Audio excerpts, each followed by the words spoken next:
सुप्रभात। जय श्री कृष्ण। श्री कृष्ण कहते हैं, सदैव मेरा आश्रय लेकर मेरे कर्म परायण होते हुए अपने सभी कर्मों को करते हुए भी वह पुरुष मेरी कृपा से, मेरे प्रसाद से शाश्वत अविनाशी परम पद को प्राप्त होता है। तो हे अर्जुन, तुम भी चेतना से मेरे प्रति अपने कर्म समर्पित कर दो और बुद्धि योग का आश्रय लेते हुए मेरे ही चित्त वाले हो जाओ। इसी श्रृंखला में आगे श्री कृष्ण अर्जुन से क्या कहते हैं, आइए जाने। श्लोक संख्या 58।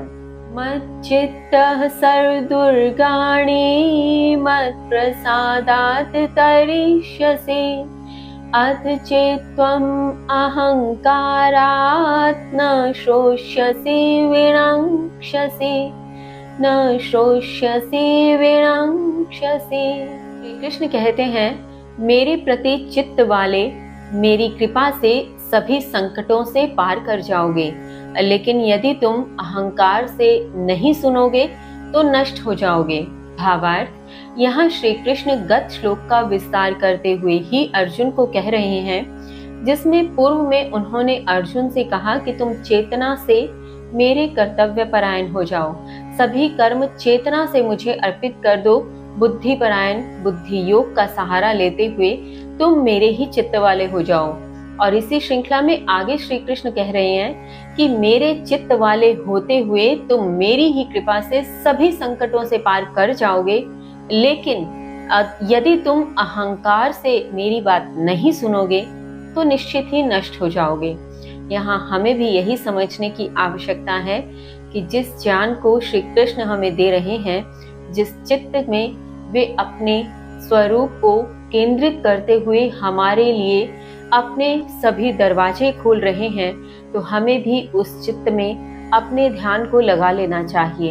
यदि हम अहंकार के फलीभूत नहीं सुनेंगे तो निश्चय ही हम भी अन्यों की भांति नष्ट ही हो जाएंगे। आगे श्री कृष्ण कहते हैं, श्लोक संख्या 59।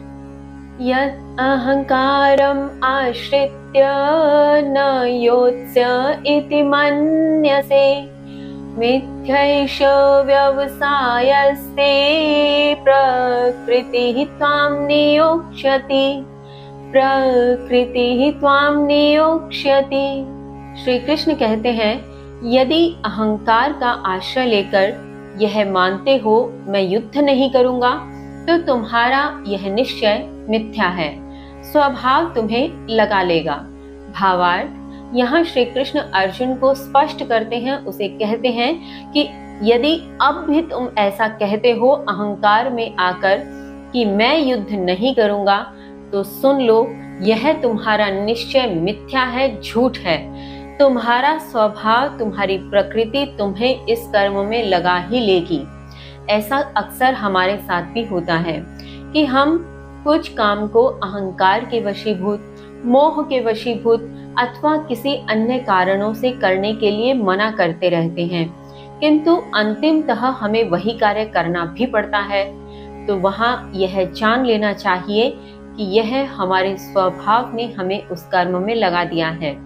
हमारा कर्म, हमारी प्रकृति हमें उस कर्म में लिप्त कर ही देगी, जिस कर्म को हम जानबूझकर त्यागना चाहते हैं, जिस कर्म को हम अहंकार के वशीभूत त्यागना चाहते हैं, हम मिथ्या मानते हुए और मोह के वशीभूत त्यागना चाहते हैं, किंतु ऐसा हम कर नहीं पाएंगे।